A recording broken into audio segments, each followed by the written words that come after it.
simplement pour faire la parole. Si je n'ai pas encore dit merci, voilà pour toi ce que je dis là. Oji Bagibatulé, Mouimaniwa Gloire de Shekina, notre papa, l'apôtre Jean-Baptiste Beya, nous avons accompagné du Lolo de Maman Ouet, Maman Félingas. Vraiment, merci beaucoup pour votre présence. Adouez Moudjoumou, au monde, Baléji Baloba Bouton Panda, Tiji Nasa Mounet. Amen, amen. Tiji Nasa Mounet. On va la salle de Toulon. Nous voulons que tu me 4e secondaire, nous voulons mathématiques, moins de 20 sur 120 boîtiers. Pour nous, je dois aussi mettre un exhibiteur de bic. La chose, moi, c'est biche, pour le chat, vous refoulez. On y a mon loup, mais refoulé. Si vous dites que vous avez mon nakata. On nous connaît, Bakasai, mais c'est. Toi, tu me dis tout le temps, Bakasai, tout le temps. Donc, des fois, à du monde, du moukou, du boulot, pour soutenir le temps, la chose, il m'échappe de ce que tu pays. À du monde soutien, il dit que pour moi, je vois c'est où il parle. Amen, amen. Qui m'a gagné le temps, au digne, en deuxième position, le couple, pasteur bénisse. Votre présence vraiment dû t'encourager encore davantage. Tiens beaucoup pour moi, le couple aussi, évangéliste Willy. Zango Moudjou nous bénit chez nous. Et puis, oui, je ne sais pas pour dire vraiment mon détail, mon mouvement, je ne saurais pas. Mais moi, pas au Djaou, Zango Moudjou nous bénit chez nous. Moudjou tout au Mouchina. Moi, je vois tel qu'on peut se cacher. Tu peux se voir, tu peux se voir, tu peux se voir. Parce que des fois, tu peux évangéliser. Je suis une personne. Ensuite, tu vas jouer dans une personne pour ne pas voir mon père. Ah, mon frère. Moi, je suis un nouveau. Donc, moi, je suis un nouveau. Je suis un nouveau. Je suis un nouveau. Mais oui, je suis tout au chien. Pourquoi inviter? Comment tu te répondre? Des fois, je dis que je fais de police, je ne peux pas la parler plutôt. Mais je dis que je fais de police, je ne peux pas. Zanga Moudjou nous faut dire que beaucoup de gens beaucoup mal, ils savent qu'on a coupé les chapeaux. Alors je sais qu'on n'aura pas beaucoup de temps. Voilà pourquoi je vais aller rapidement inviter le conférencier au Adjologi, le docteur Eli Kantama, pour appeler beaucoup de l'occasion pour avoir de l'autre.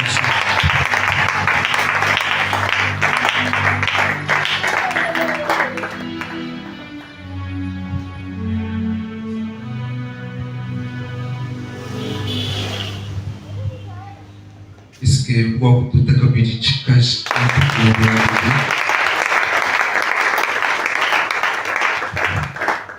Sabe o Mujulu a Kubenesha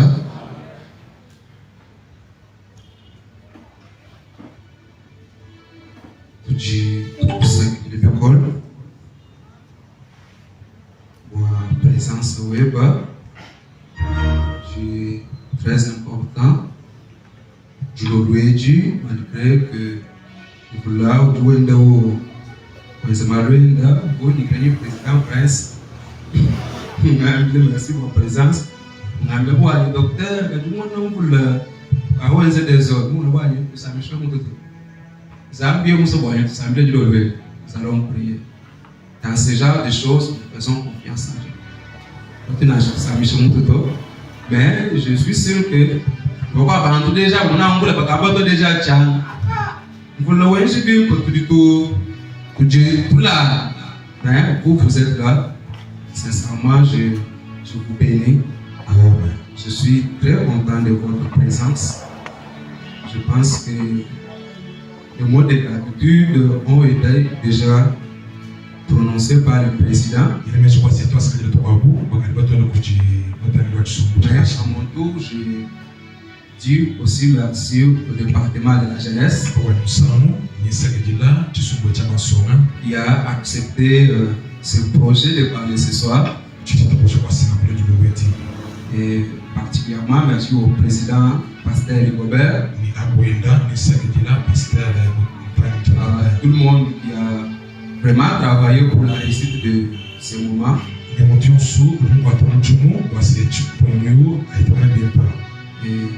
une fois de plus, je dis encore merci aux invités. Je vois des gens à qui je n'ai même pas remis l'invitation. On a seulement parlé tout simplement. Peut-être un message sur WhatsApp, sur Facebook. Mais ils sont là ce soir. Et l'autre est passé à 15h. Je ne saurais pas commencer à citer les noms. Mais sincèrement, je suis très honoré, je suis content que le Seigneur vous bénisse. Souvent, quand nous organisons des moments comme ça, on place des chaises devant ici pour les serviteurs de Dieu, pour des bergers, des présidents, tout ça. Mais cette fois-ci, nous avons décidé de vivre tous des mêmes côtés. On n'a pas non plus fait circuler la liste de présence pour les serviteurs de Dieu.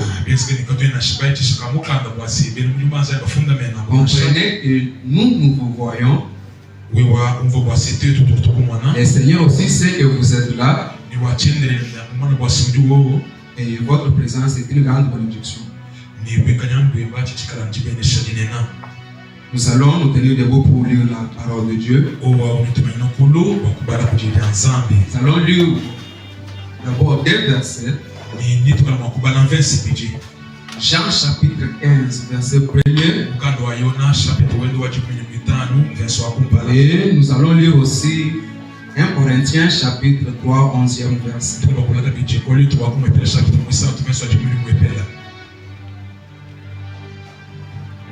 Nous sommes dans le livre de Jean. Je suis le vrai cep. Et mon père est le vigneron. Nous lisons aussi 1 Corinthiens chapitre 3, le 11e verset.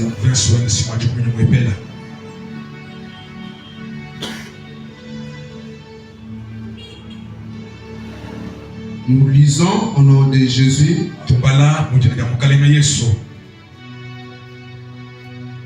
Car personne ne peut poser un autre fondement que celui qui a été posé, savoir Jésus-Christ. Vous pouvez vous asseoir, acclamer très fort pour la parole de Dieu. Est-ce que vous pouvez acclamer très fort pour la gloire de Dieu? Est-ce que vous pouvez exagérer? Est-ce qu'il y a quelqu'un qui peut faire un bruit pour la gloire de Dieu? Que le Seigneur vous bénisse. Non, je ne t'entends pas. Que le Seigneur vous bénisse. Voilà. Est-ce que tu peux encore exagérer? Que le Seigneur vous bénisse. Est-ce que tu peux dire un bon Amen? Voilà. Je suis très content. Nous avons un thème très important ce soir. On vous a dit que nous sommes au grand jeûne. Nous parlons sur les fondamentaux d'une famille chrétienne épanouie.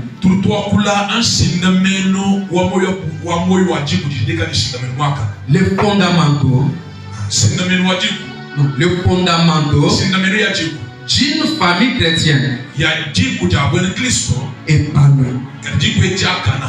Je peux encore formuler autrement pour dire les principes d'une famille chrétienne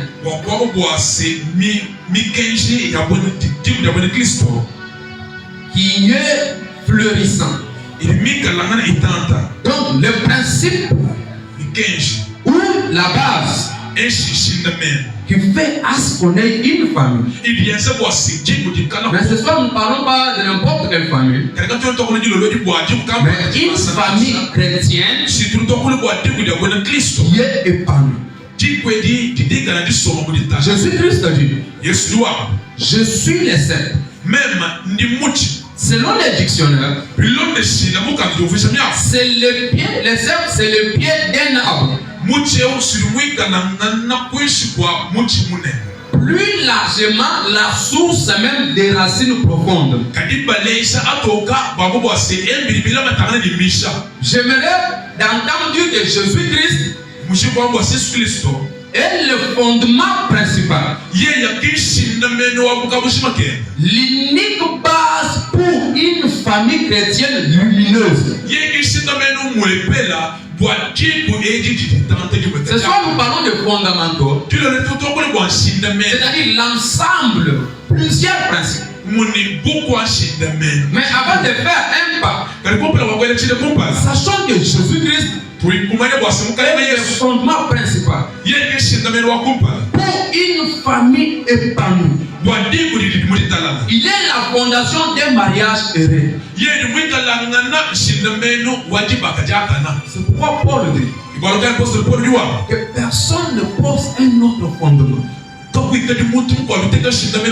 celui qui a été posé, savoir Jésus-Christ.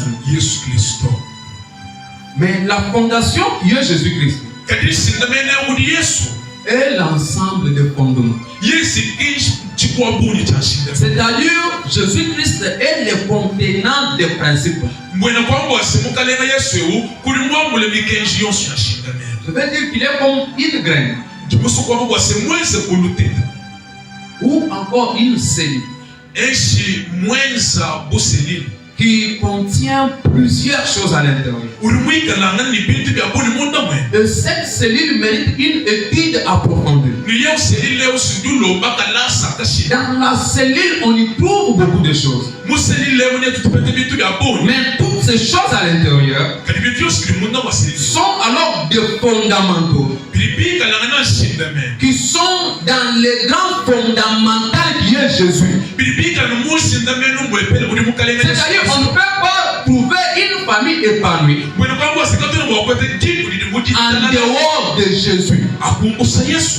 Est-ce que quelqu'un me comprend? On ne peut pas trouver une famille solide. On ne peut pas trouver une famille heureuse en dehors de cet homme de Jésus. Mais l'idée que je t'apporte ce soir, c'est que Jésus-Christ est la base. Mais avoir Jésus-Christ, c'est. Ça va un peu te choquer. Mais c'est la vérité. Pour une famille épanouie, Jésus-Christ est la base. Mais avoir seulement Jésus ne suffit pas.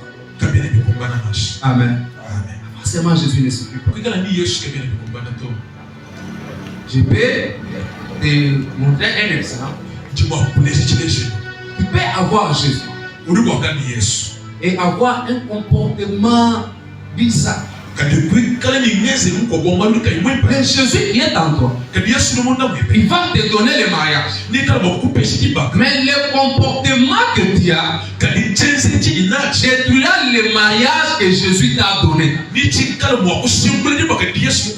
Amen. Tu peux avoir Jésus. Mais tu fais certaines choses compliquées. Mais tu as Jésus. Tu prophétises. Tu prêches. Tu n'es pas païen. Mais tu n'as pas un bon comportement. Amen. Cela peut détruire le mariage. Des fois, je me disais, dès que nous avons déjà Jésus, nous sommes une jeunesse chrétienne. Nous prions chaque jour, nous jeûnons. Jésus-Christ vit déjà en nous. Mais ça sert encore à quoi? D'étudier plusieurs principes, des secrets pour avoir un mariage réussi. Alors que nous avons déjà Jésus. Là que Jésus m'a dit, mon ami, écoute-moi. M'avoir en toi, c'est une chose. Mais préserver le privilège de ma présence en toi, ça est une autre chose. Je ne sais pas si tu comprends. Avoir Jésus-Christ, c'est une dimension. Mais c'est Jésus qui est en toi. Il peut te donner des privilèges. Je suis en train de prier. Et je n'ai pas d'emploi. Je n'ai pas de travail. Dieu m'ouvre une porte. Demain, je signe un contrat à la maison. Je signe un contrat, je trouve des boulots. C'est le privilège que la présence de Jésus amène. Maintenant,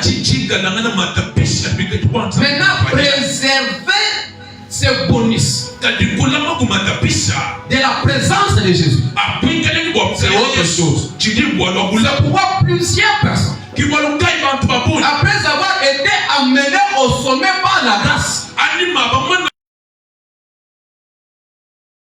trouver encore au point zéro. Plusieurs personnes, après avoir été bénis fortement, ils finissent par redevenir comme tout le monde. Après avoir eu un mariage, après 2 ans, il y a des combats, et pour finir, il y a des divorces. Alors que Dieu t'avait déjà donné quelque chose. C'est là qu'intervient les principes de la réussite. C'est là qu'intervient les fondamentaux d'une vie épanouie. Dieu crée Adam. Il lui donne tout. Mais il lui dit, les jardins que je te donne, garde-le et cultive-le. Ce que Dieu nous donne, ce n'est pas Dieu qui viendra le protéger à notre place. Amen. Et pourquoi je prie cet enseignement? J'ai compris que la famille, c'est ça le composant essentiel de l'église. Quand une famille est détruite, croyez-moi, l'église va être secourue. Amen. Même si je suis un pasteur, mais quand je quitte chez moi pour aller à l'église, et on m'appelle, on me dit qu'on vient d'arrêter ton fils. Il est en prison. Même si tu es spirituel, tu ne vas pas prêcher avec ta tête sur sa place. Amen. C'est-à-dire l'église doit être battue. Et la puissance de l'église détermine la force de la puissance de la famille. La stabilité de la famille détermine la force de l'église. Est-ce que tu peux donner un amen? Amen. Souvent, chez nous ici, chez les loups à Ondu, tu bagarres, la salle a rempli le manège. Amen. C'est-à-dire pour vivre dans un couple, ça nécessite un certain niveau. Quand vous n'avez pas les connaissances requises pour ce domaine, vous pouvez vous engager en refus. Vous pouvez vous marier, ce n'est pas un problème. Mais c'est probable que vous échouez votre mariage. C'est probable que vous multipliez des fiançailles et des fiançailles. C'est pourquoi la Bible dit encore, ne réveillez pas l'amour. Ne réveillez pas l'amour avant du lever. Amen. Ça c'est très important. Les fondamentaux d'une famille chrétienne épanouie. Nous avons 3 termes dedans. Le fondamentaux, une famille chrétienne, et nous avons l'épanouissement. Commençons d'abord par la famille. Nous savons qu'elle est composée de parents et des enfants. Mais pendant cette conférence, ou quand nous y reviendrons encore, nous parlerons exclusivement sur la famille parent. C'est-à-dire le couple. Ça va être le couple marié, le couple fiancé, ou encore les célibataires puisqu'ils vont s'engager plus tard. Amen. Si tu es déjà à l'âge de t'engager, comprends que cet enseignement t'intéresse. Amen. C'est très important. Et le fondamental, je voudrais que tu saches que ce sont des principes de base. Chaque domaine a ses principes, ses propres principes.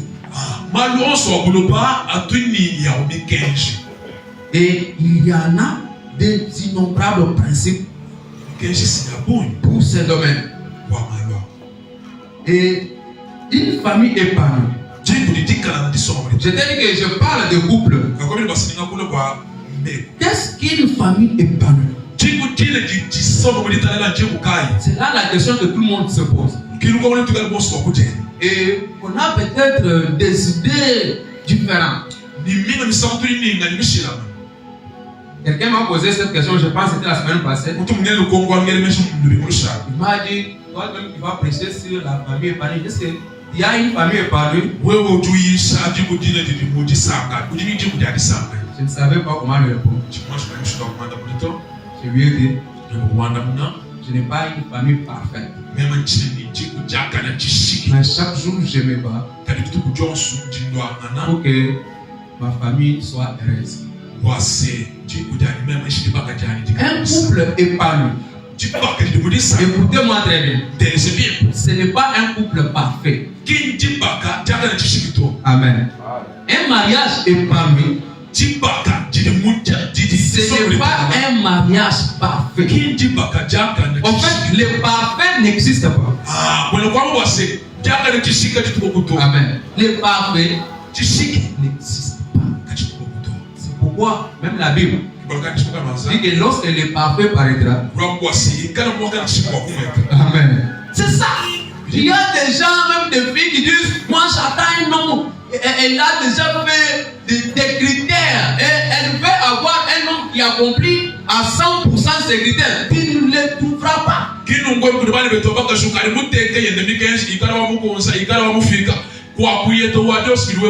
homme qui est établi, moi aussi je voulais me marier. J'ai établi des critères. Je voulais une femme comme ça, mais à un moment, j'ai dit ça n'existe pas.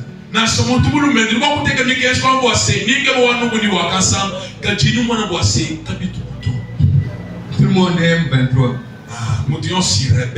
Trouve-toi un 23. Allez-y composer votre ministre. Le parfait, ça n'existe pas.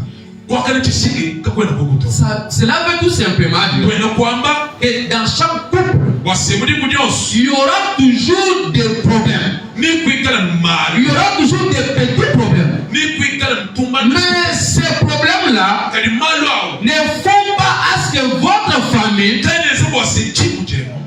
ne soit pas épanouie. On peut se disputer tout de suite. Et puis après un moment, on commence à danser. Là, nous avons compris que les problèmes existent. Et que dans chaque problème, il y a toujours une solution. Un couple épanoui, c'est un couple où on trouve encore la joie de vivre. C'est-à-dire, malgré les problèmes, on se rend compte que l'homme veut encore continuer avec son épouse. On se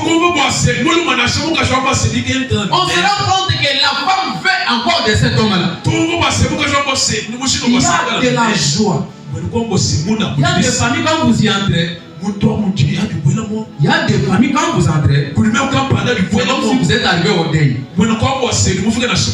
Amen. Si vous êtes arrivé au deuil. Un couple épanoui.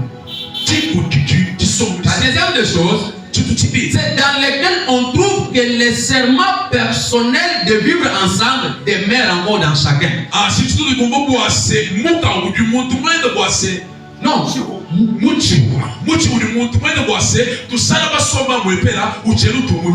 savez quand il veut te marier,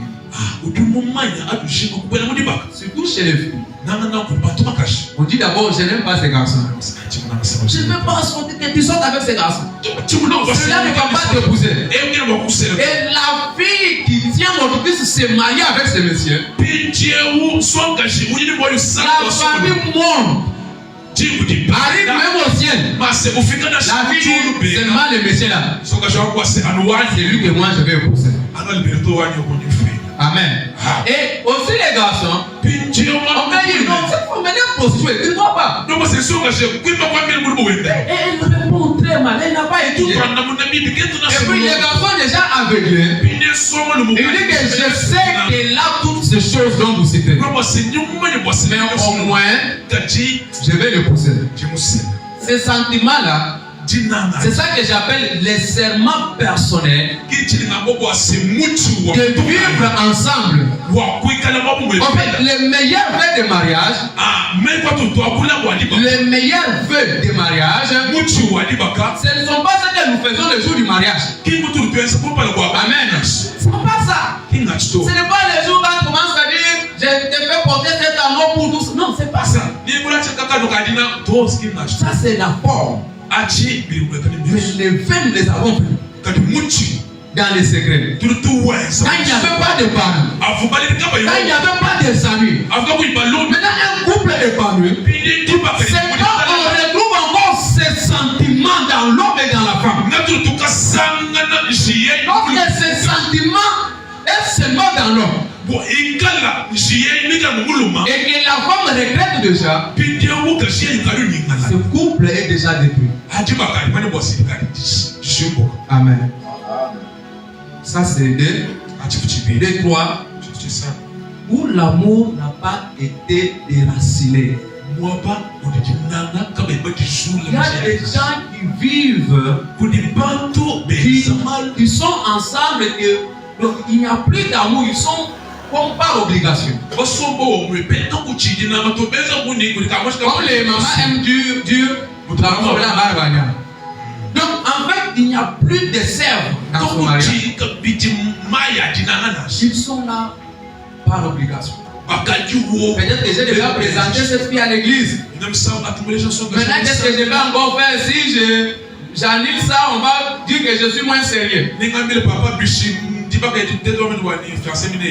vous êtes encore fiancé et que vous arrivez à cette étape, arrêtez. Parce que vous n'irez nulle part. Amen. Souvent on dit vaut mieux rompre les fiançailles quand ça ne marche pas et se marier pour vivre les calvaires. C'est quand vous êtes déjà marié et qu'il y a ce genre de problème. Nous allons seulement prier pour vous et vous conseiller. Amen. Mais quand vous rentrez, c'est difficile de redresser ce qui est déjà brisé. Et le Seigneur vous bénisse. Un couple épanoui, je peux encore dire que c'est un couple d'amis. Nous sommes d'abord des amis avant d'être des partenaires. Je parlerai de ça. Le premier point que j'aimerais qu'on touche, c'est la stabilité et l'équilibre dans un couple. Une famille épanouie. La première des choses, c'est la stabilité et l'équilibre. Tout couple, qu'il soit épanoui. Tout couple, qu'il soit épanoui ou pas, n'est à l'abri de petits problèmes. Je vous ai dit qu'il y aura toujours des problèmes. Alors, lorsque survient des vents, lorsqu'il vient des problèmes, la stabilité et l'équilibre permettront à votre couple de ne pas s'emporter avec les vents. En effet, ce sont des raisons de croire à l'amour. Donne-moi un amen. Lorsque nous sommes stables et nous sommes équilibrés, même s'il y a des problèmes, même s'il y a des vents, puisque je vous ai dit que les vents surviennent toujours. Mais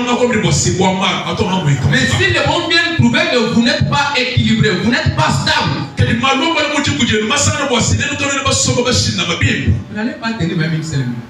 Nenu kama kuwe. C'est pourquoi la première des choses qu'un couple doit bâtir, c'est la stabilité et l'équilibre. Alors pour la stabilité et l'équilibre, nous avons le premier sous-point. C'est la transparence. Amen. La transparence dans un couple. C'est-à-dire, dans un couple où on ne trouve pas de secrets. Les secrets détruisent des femmes. Un petit secret peut détruire l'empire que vous avez pris des années à construire. Et vous savez le comble avec les secrets. C'est que les secrets finissent toujours par être révélés. C'est-à-dire, si nous voulons construire un couple, si nous avons la vision d'aller plus loin, la première des choses à éjecter, à enlever, c'est les secrets. Qu'il n'y ait pas de secret entre vous. Puisque partout il y a des secrets. Vous savez, une information est secrète lorsqu'elle est sensible. On ne cache pas des choses qui ne sont pas sensibles. On ne cache pas des choses qui ne représentent pas les dangers. Lorsque vous commencez à vous cacher des choses, sachez qu'il y a une notion de blessure. C'est-à-dire la chose efficace peut blesser l'autre. La chose efficace peut détruire l'autre. Maintenant que je te cache, et je pense aussi, si tu apprenais. Et vous savez ce qui fait plus mal avec les secrets, c'est quand on apprend d'une autre personne. Ça c'est très important. Un couple bâti sur les secrets n'a pas d'avenir. Mais ça ce n'est pas un problème. Le vrai problème, c'est que les secrets ou des choses qu'on garde pour nous, on ne les dit pas à tout le monde. On ne peut pas dire à n'importe qui ses propres secrets. Les secrets, on les dit à quelqu'un de confiance.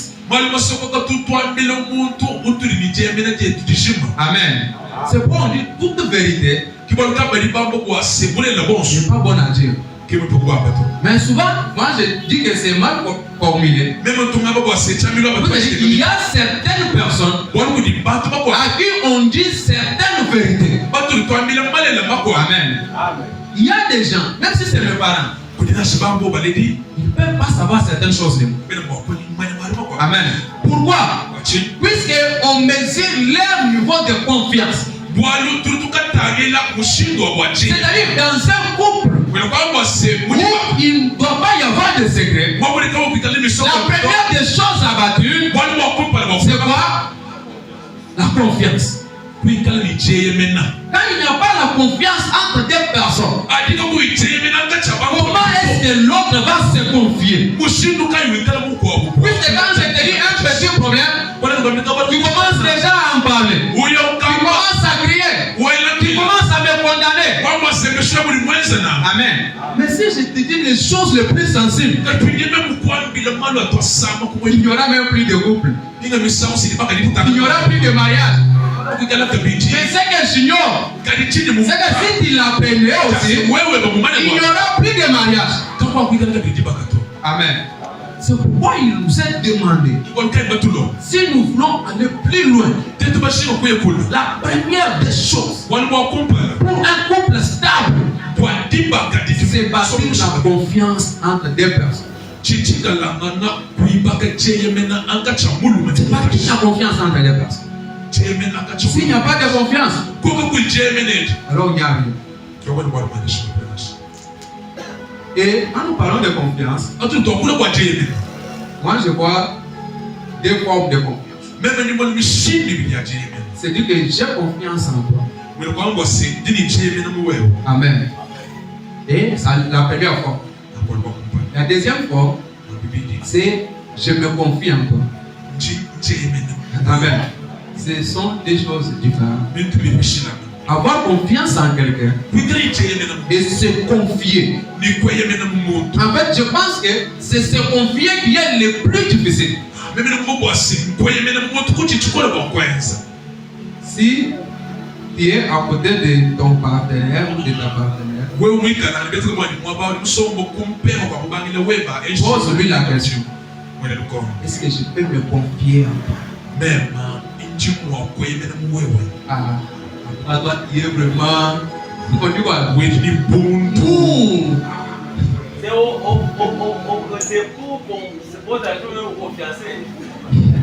Non, nous parlons de couple.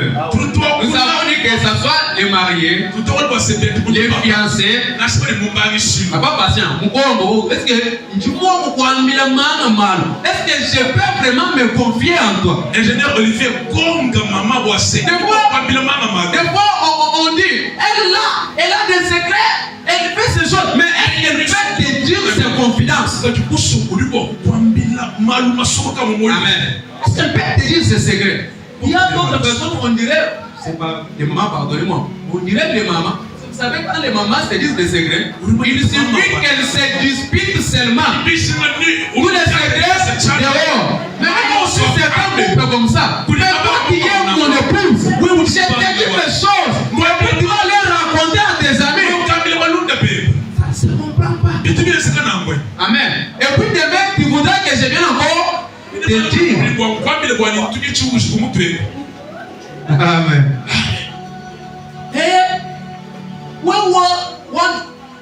Nous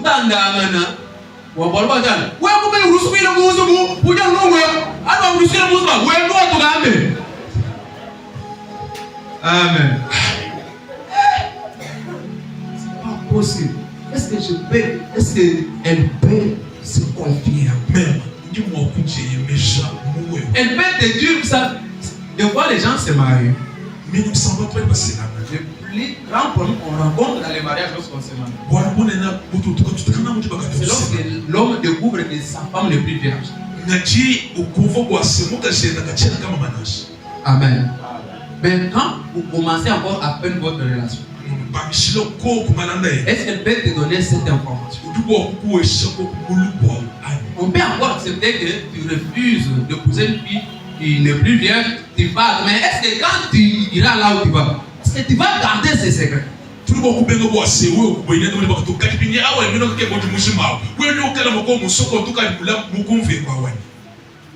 peux te dire, moi et tu vas ici, j'ai déjà volé. Est-ce que tu vas garder cette information? La confiance. Lorsqu'il n'y a pas de confiance, le couple ira toujours jusqu'à se détruire un jour. Puisque quand il n'y a pas de confiance, obligatoirement il y aura des secrets. Et lorsqu'il y a des secrets, c'est compliqué. Très important. Vous savez, je crois que un couple épanoui, c'est plus fort un couple qui est d'abord des amis avant d'être des partenaires. Vous savez, beaucoup de secrets, nous les disons à nos amis. Même pas à nos épouses, à nos époux, à nos parents. Est-ce que vous savez pourquoi? D'abord, un ami. La notion que nous avons tous de l'amitié ici, présente. C'est quelqu'un qui peut t'encourager dans les bêtises. C'est-à-dire que ce sont des gens qui ont d'abord un niveau de jugement très avancé. Quand tu lui dis des choses, il ne va pas d'abord te juger directement. Amen. C'est pourquoi on le dit souvent des secrets. Quand nous sommes en couple, sois d'abord mon ami. Si vous écrivez, vous pouvez noter ceci. Quelqu'un à qui on peut se confier. tu dois être d'abord la seule personne qui comprend le mieux ton partenaire. J'ai dit bien, tu dois être la seule personne, c'est-à-dire la première personne. Tu comprends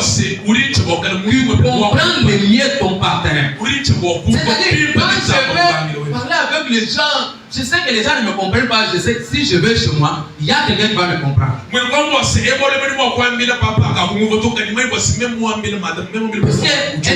me connaît. Amen. La deuxième des choses, tu dois être l'unique personne, ou encore le premier ou la première personne qui comprend ses choix et qui ne les juge pas expressement. Amen. Tu dois être cette personne qui le pardonne le plus. Amen. Tu dois être cette personne qui les défend le plus. Tu dois être cette personne qui est son épaule. Lorsque ton partenaire a envie de pleurer, tu viens seulement chez toi, mal tu reviens à la maison, tu es.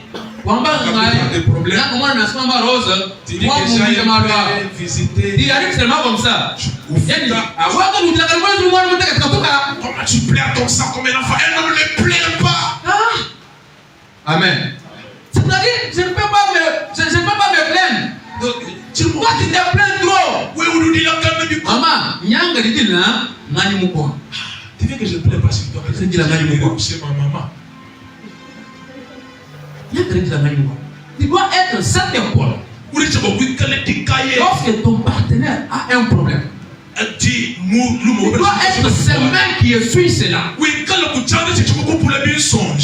Tu dois être son doux conseiller. Ah, j'ai dit bien son doux conseiller. Amen. Vous savez, quand vous savez encore, on n'a pas nécessairement la même vision ou les mêmes points de vue. On n'a pas les mêmes standards. Quelqu'un vient de sa famille, il a sa façon de faire les choses, il a ce comportement. Moi je dis, tu ne peux pas répudier une femme ou un homme puisqu'il se comporte mal quand tu n'as pas encore essayé de le recadrer. Tu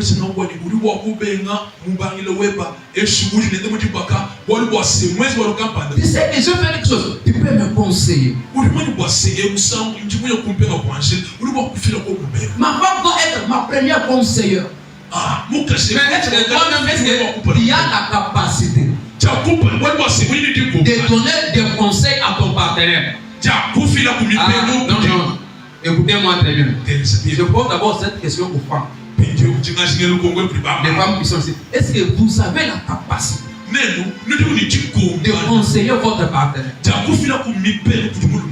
que vous avez cette capacité de vous transformer en maman, devenir la maman de votre mari, de votre fiancé? Quand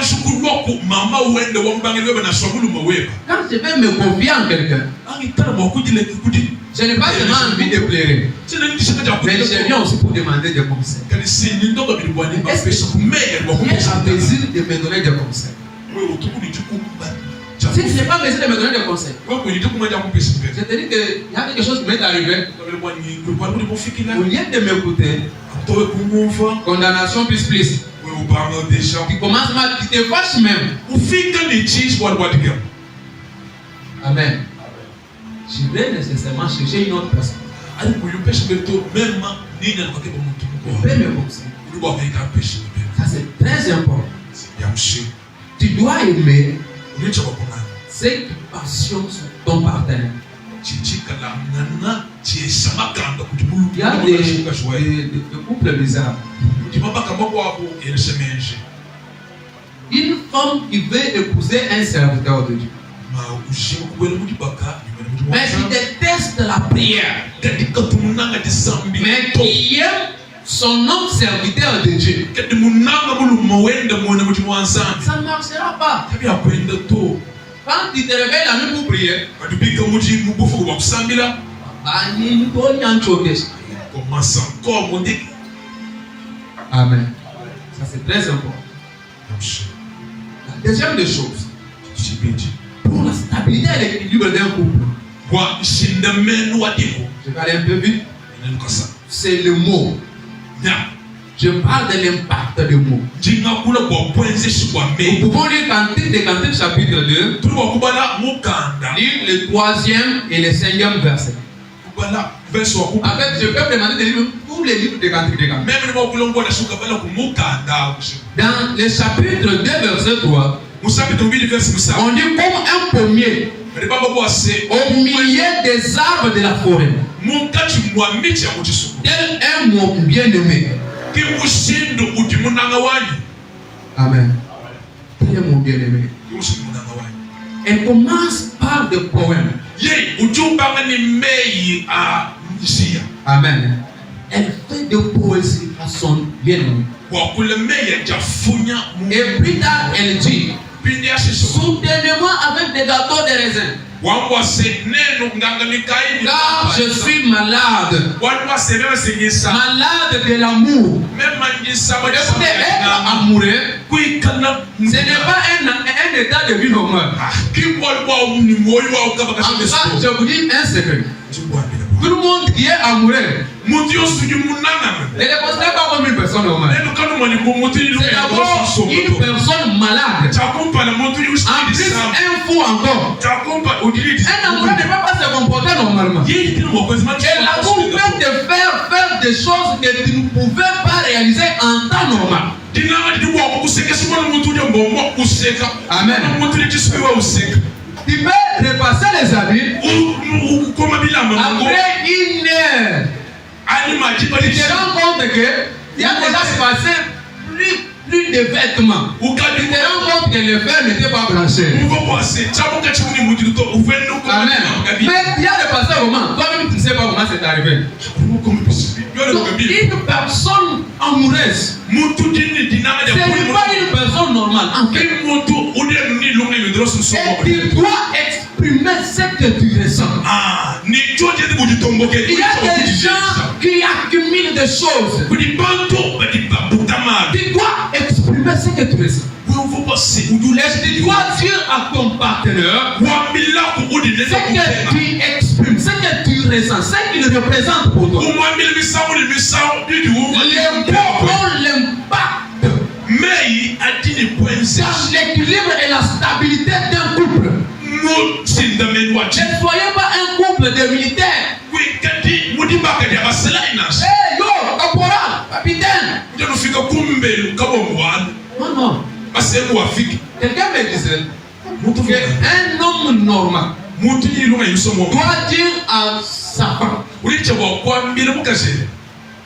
que tu es belle au moins 365 fois par année. C'est-à-dire chaque jour, tu dois dire à ta femme, quand tu la regardes, tu dis, je t'aime. Mais vous, c'est comme des soldats. Vous ne parlez même pas.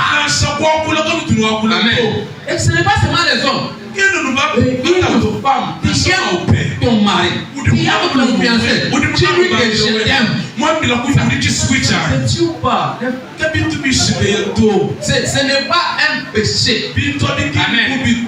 Sinon, la Bible ne dirait pas ces choses. Ce n'est pas un péché de dire à ta femme que tu es ma plus belle créature. Amen.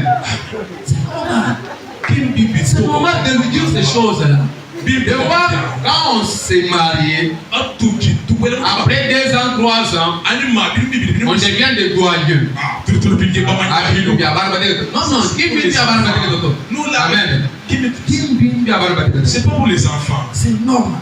Il y a des femmes, surtout les femmes des serviteurs de Dieu.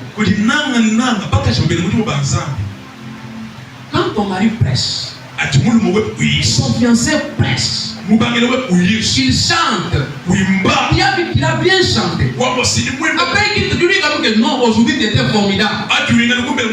Aujourd'hui tu as bien prêché. Amen. Mais les M23 d'aujourd'hui, son mari pasteur, il a prêché, déversé l'onction, des délivrances. Mais quand il quitte l'église pour aller à la maison, au lieu de dire à son mari que tu as été formidable, elle commence à se fâcher. Elle commence même à se disputer. Est-ce que c'est à tout moment qu'on se dispute même? Moi, je dis toujours ceci. On peut choisir le moment de dispute. Mais je dis que c'est normal. Moi, je peux me fâcher. Je fais seulement semblant. Parce que le moment n'est pas bien choisi. C'est une conférence. Si vous avez des questions, vous pouvez les noter là où vous êtes. Après, la préoccupation, c'est un peu si on commence à donner le micro à chacun, ça va prendre le moment du temps. Et écrit dans nos protocoles, on amène ça au bureau. La quatrième chose, pour une famille stable, c'est l'entretien. Amen. Rajeunir l'amour qui est entre vous. L'amour peut évoluer jusqu'à vieillir, puis mourir. Amen. L'amour c'est comme une fleur. Lorsqu'elle n'est pas arrosée, elle va sécher. Parler. Amen. Je vous dis sérieusement. L'amour c'est comme une fleur qui a besoin d'être arrosée du jour. Même votre moto là, si vous ne faites pas l'entretien, après 6 mois, après vous posez des problèmes. Vous êtes ensemble. Mais il n'y a plus de saveur entre vous. Si vous n'entretenez pas votre couple, votre amour, vous allez toujours continuer à vivre. Mais la sève, l'âme de l'amour ne brille en vous. C'est très important. Revivez souvent comme si vous veniez à peine de vous rencontrer. Même si vous avez déjà 10 ans, 15 ans de relation, 10 ans de mariage, rajeunissez un peu votre amour. Faites un peu de petites surprises.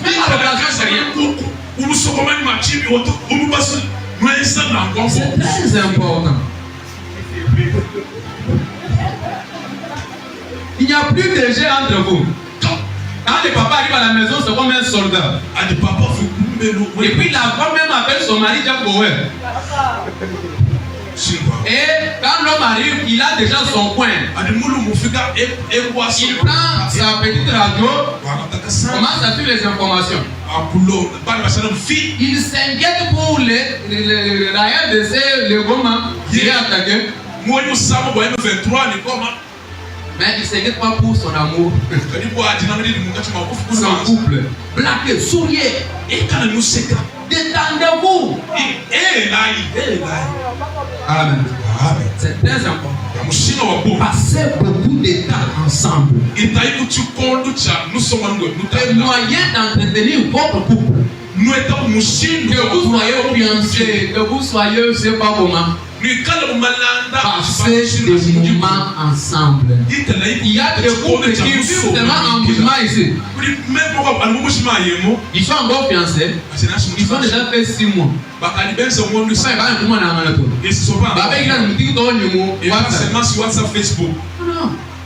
Et l'homme aussi qui est avec son épouse à la maison, il passe tout son temps au boulot. Et quand il rentre, il est concentré là. Il lit la Bible, il médite, il parle la langue. Et puis la nuit, il est très fatigué, il va directement dormir. Et puis le matin, il se réveille, il est déjà pressé pour aller au boulot. À la maison. Pour votre fiancé, vous n'êtes pas son pasteur. Amen. Vous êtes d'abord son partenaire de vie. Il n'est pas d'abord son pasteur. Il y a d'abord son mari. Amen. Avant d'être maman pasteur, il y a d'abord mon épouse. Et passer, on appelle les temps de qualité. Les temps de qualité, c'est-à-dire, un jour vous envoyez seulement vos enfants là, même chez les beaux-parents, c'est pas les grands-parents, tout ça. Vous restez d'abord seul. Vous faites d'abord vous racontez les choses. Vous faites un dîner à deux. Amen. Comme il y avait conférence ce soir. Et après il va faire voir à la maison. C'était un peu de moyen, au lieu d'aller à la maison. Je peux même une petite sortie, même à l'hôtel Gloria là-bas. Même 15 000 francs. Il y a des moyens. Vous prenez même les bons. Vous partagez un peu.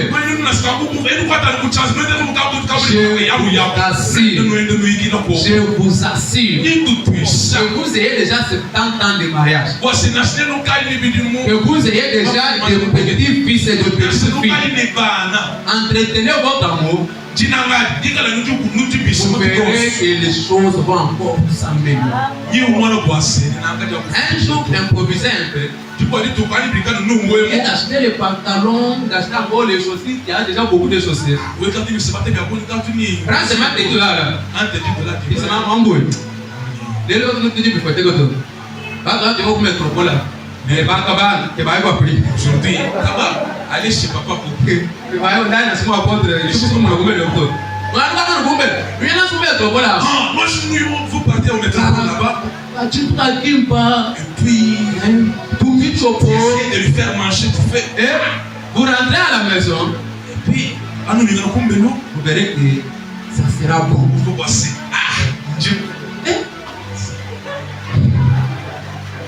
Ça sera bon, je vous dis. Tu verras que les jours là. L'homme là va te raconter les choses qui vont arriver en 2050. Pourquoi? Parce que vous avez passé un temps de qualité. Ne soyez pas toujours à la maison. Ne soyez pas toujours dans les choses, les mêmes choses. Les rajeunissement. C'est très important pour la stabilité.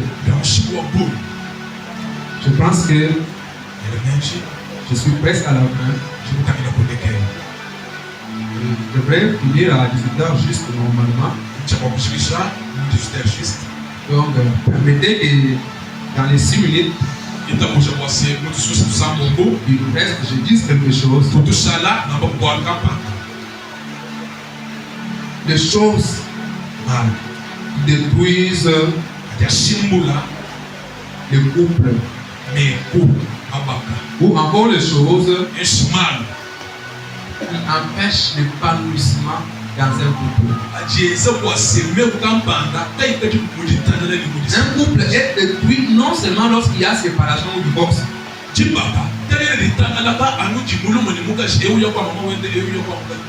Mais lorsqu'il n'y a plus, j'ai parlé des cercles, cette âme. Les gens peuvent être ensemble, mais ça ne marche plus. Mais les choses qui amènent cette destruction. D'abord, si votre choix a été basé sur les mauvaises bases, vous qui n'êtes pas encore marié, tirez attention sur ça. Même si vous êtes déjà fiancé, tirez attention. Il y a les hommes qui cherchent une femme, je cherche une femme qui a des belles formes. Un pasteur me disait que le palu peut terminer tout ça. Oh, je cherche une femme qui a le beau derrière là. Mais c'est après 30 ans, elle aura toujours ça. On se cherche une pommes tellement belles, jolies, qui parlent bien français. Donc tu te maries puisque cette fille parle bien français. Lorsque le choix de base a été mal fait, il cherche un homme qui n'a que beaucoup de moyens. Il va se mettre donner beaucoup de moyens. Il va te tromper, il va insulter tes parents. Ça t'interdit d'aller à l'église. Des comparaisons inutiles. Et envie d'être comme d'autres couples. Ça détruit énormément le couple. Quand toi tu vois d'autres, ils sont jolis, beaux. Ou bien, nous on est toujours comme ça. Tu vois d'autres. Il fait ce que tu voulais. Tu commences encore à envier d'autres personnes. Sois toujours toi. Mais améliore ta propre version. Tu ne seras jamais comme les autres. Et chaque couple a sa propre histoire. Tu n'auras pas l'histoire de Roland Dano. Tu n'auras pas l'histoire d'Ivan Cassano. Mais bâtis ta propre histoire que d'autres couples viendront envier. Arrête de vouloir faire comme d'autres personnes. Quand ils sont allés se faire shooter, toi aussi tu cherches les choses. Quand ils sont allés voir, toi aussi tu vas aller voir. Sois toi. Avec tes moyens. Et l'autre chose qui détruit énormément le couple, c'est l'infidélité. Amen. L'infidélité. Elle devait détruire énormément. Je ne parlerai pas de l'infidélité. Mais je peux finir puisque je suis à la fin. L'infidélité a aussi ses causes. Il y a des choses qui sont aussi les causes de l'infidélité. Premièrement, si le choix a été bien fait. Et deuxièmement, les traitements. Lorsque les traitements, lorsque vous ne traitez pas bien votre partenaire, il peut aller trouver ce traitement quelque part. Amen. Les traitements. Ton partenaire est ton prince. Et ta fiancée ou ton épouse, c'était ta princesse. Et traite-la comme une princesse. Donne-la de la valeur. Qu'elle se sente aimée et unique. Traite bien ton fiancé, ton mari. Vous savez, les banques permettez seulement que je te dise ça. Des gens qui se prostituent, lorsqu'ils partent, la façon dont ils servent.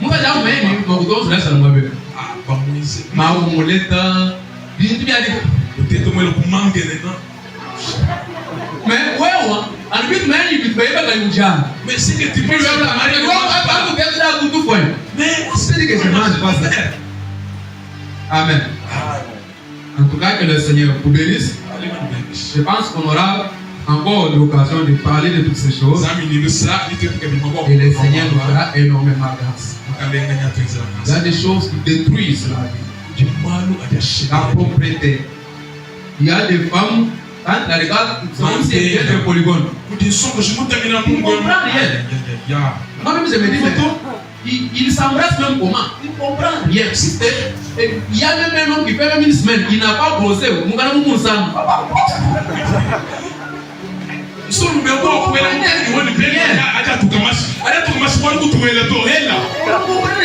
il va aller faire bisous à ta femme, avec l'hôtel là.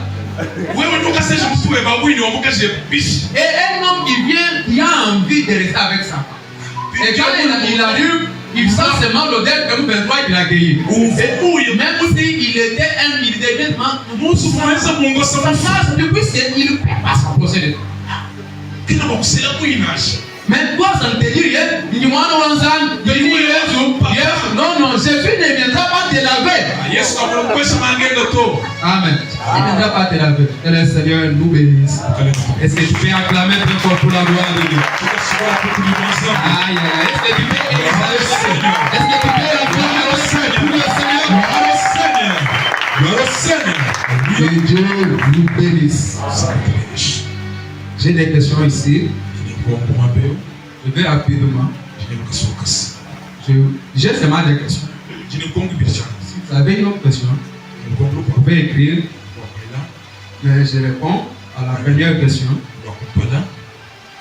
de notre frère Mikaï Chimana, Marcel. Ah, excusez.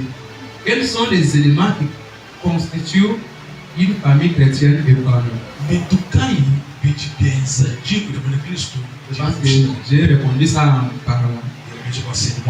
J'ai parlé de la stabilité, l'équilibre, confiance et tout ça. Parlons de l'amour. Une personne amoureuse, de ses parents ou ses amis, est-elle une folle ou seulement celle qui est amoureuse de ses partenaires?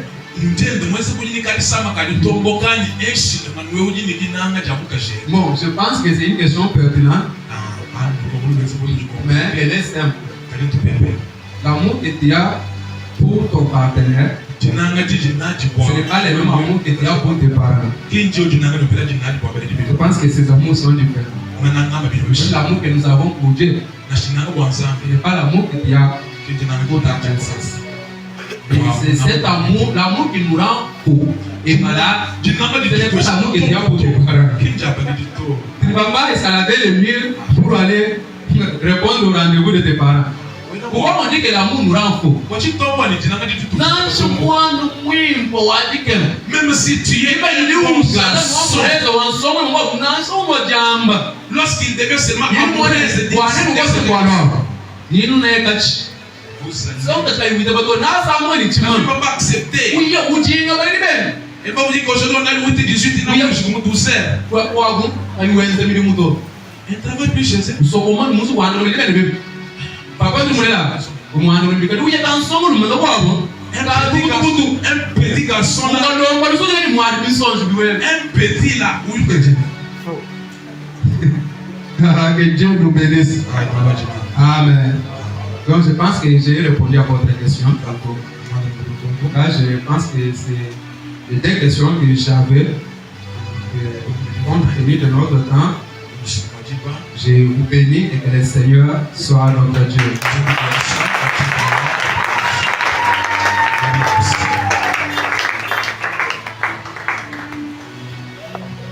Amen, amen. Est-ce que tu vas plutôt bloquer? Les choses ici, une deuxième saison. ça demande.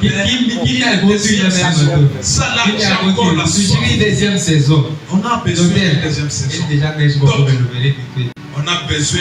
Vous savez, Vous savez quand on parle. transparence. Quand on parle de la transparence.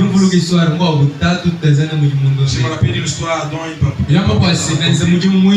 dit qu'on travaillait au polygone. Et on a commencé à payer. Avec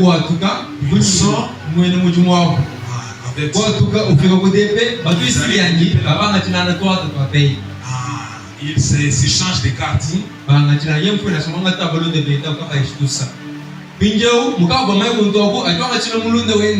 Comme ils sont déjà au courant, il prend son argent. Il appelle au téléphone, ça ne passe pas. Il appelle à la maison, il n'a pas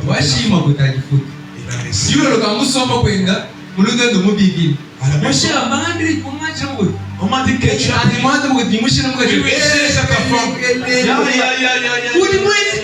qu'est-ce que tu as fait? Est-ce que moi je t'ai dit même de prendre mon argent là? Jusqu'à aujourd'hui, ils se sont chamaillés. Pourquoi toi tu as donné mon argent à ma femme? C'est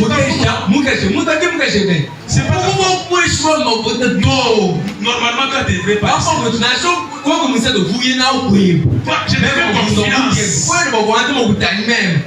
Je ne peux pas. Mon argent est donné. En tout cas, bintu bien papikol.